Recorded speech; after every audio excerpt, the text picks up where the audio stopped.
Okay, let's talk a little bit more in depth about a concept I've done some writing about and some YouTube shorts about. And that's the idea of action-based segmentation with your email marketing. So, a little bit of background on segmentation. And this is designed for the business owner, the person managing a personal brand, the person trying to sell something, who doesn't have a big marketing budget, and who maybe doesn't have tons of marketing experience. If you have lots and lots of marketing experience and you've done anything complex with email marketing programs, then you're probably beyond what I'm going to talk about. This is designed for people who aren't necessarily marketers. Maybe they've dabbled in marketing a little or have no experience at all, and they have a product they want to sell. So if you have any sort of email marketing software that allows you to track things like whether the email was opened, if somebody clicked inside the email, any of those sort of basic stats, you can do something I call action-based segmentation. Normally, when people start segmenting a list in email marketing, they can get very in-depth with it. You can segment people based on where they live, based on products they've bought from you before, all good things. Like, this is cool stuff, but not everybody is ready to dive into that when they're just getting started with it. And sometimes it can seem a little overwhelming. Like, you have all these bells and whistles in front of you, and maybe you're not sure where to start.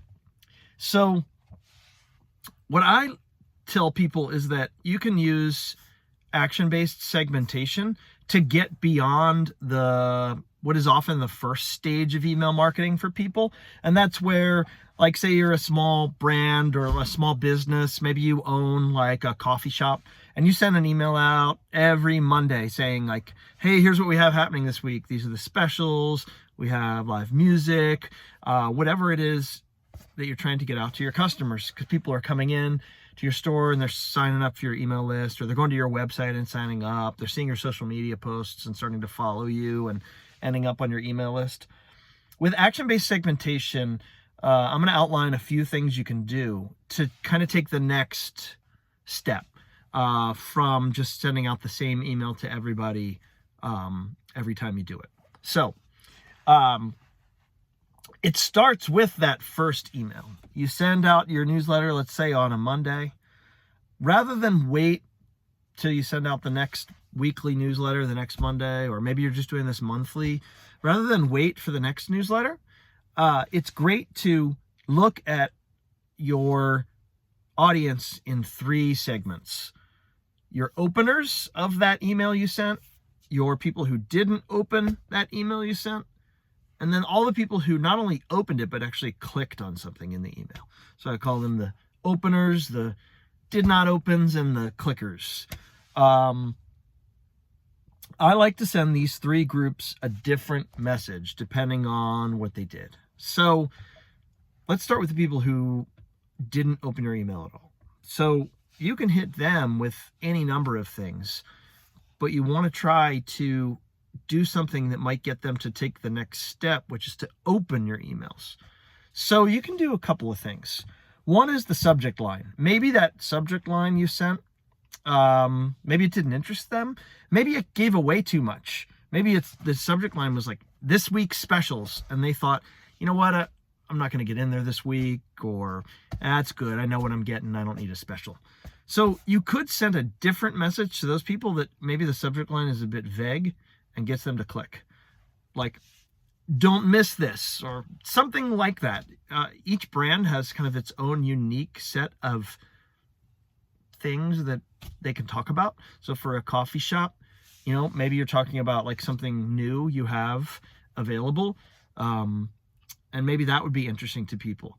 So like, instead of saying this week's specials when you send it the second time, you could send that exact same email, maybe mix it up a little bit, do a different intro or something like that. But maybe the subject line is our new dark roast, because that was one of the things you were going to have on special this week. So what you've done there is you've let some other people know this email is for them. All your subscribers who didn't open the first email, who like dark roast coffee, might now open the email the second time you send it. So you send that one on Monday, maybe Wednesday or Thursday, you send this new message with a different subject line to all the people who didn't open the Monday email. Now you can look at the people who did open the email, but didn't click on anything. So these are people who were interested enough in what you had to say, but then maybe they got inside and they didn't want to click any of the links. Maybe you had links in there to like merchandise, to your menu, to maybe like a social media page, maybe to like a YouTube video about, how you prepare your coffees or something like that. So they open the email because they are interested in what your business is doing, but nothing in there made them want to click. So you could do a lot of different things with this group because it's cool that they're following your business. They subscribed and your email is important enough to them when it popped into their inbox that they opened it. So you can't, tell for sure what it is they're interested in or why they didn't click. But you might want to send this group a message that tries to get them engaged. So maybe it's a survey. Maybe it's an invitation to a special event, but something that says to them like, hey, here's this thing for you, because your first email maybe didn't have anything in it for them. Or it did, and they just didn't need to click. Maybe you're going to see those people anyway, but they are an interested audience and you could do something to try to get them to take the next step. Give them a call to action that they might appeal to them, since the other ones you sent didn't. The last group, these are the people who did open it and did click on something. Now, depending on the sophistication of your email software that you're using, you might be able to know exactly which links these people clicked on. So if you had 3 different links in your email, like one to merchandise, one to the menu, and one to a video about how you make your coffee, you could actually follow up with each of these 3 groups with a different message that is about the thing they showed an interest in by clicking. And some people might be clicking on multiple messages. So you want to make sure you don't like hit each of these 3 groups separately so that a person who clicked on all 3 suddenly gets 3 emails from you all at once. So you can use suppression lists if your software offer those, so that you could send to one of these groups, but don't send to the people in these 2 groups when you send to this one, and so on as you work through the groups. So that's one way there. But you might want to send like the people who are interested in the merch something about your new t-shirt line or your new coffee cups, things like that. If your email software allows you to see who not only clicked, but who purchased, you could send the people who didn't purchase something different than the ones who did purchase. Maybe the purchasers, you leave them alone. They opened your email, they clicked on a link, they bought something, and after a while, maybe you find you probably sent them a follow-up email when they bought something, like thanking them for their purchase. So you don't necessarily need to do anything right now. But that's a great audience to hit down the road if you think, oh, I really need to generate some revenue this week to make up for like a loss because we were closed for 2 days because of the weather. So you could send that group who's purchased merchandise before a special offer saying, hey, thanks so much for purchasing in the past. We wanted to offer you $5 off any t-shirt, something like that might, get the revenue machine cranking when you need it. But you can also just send one message out to all those people who opened and clicked. And this group is super engaged. They subscribed to your list. They opened your email. They clicked on something. So you can send them something that you want to have an interaction around with your most engaged audience. This could be, like I said, with the second group, the openers, it could be a survey, it could be a special offer, it could be an email from you, the owner, rather than from the company.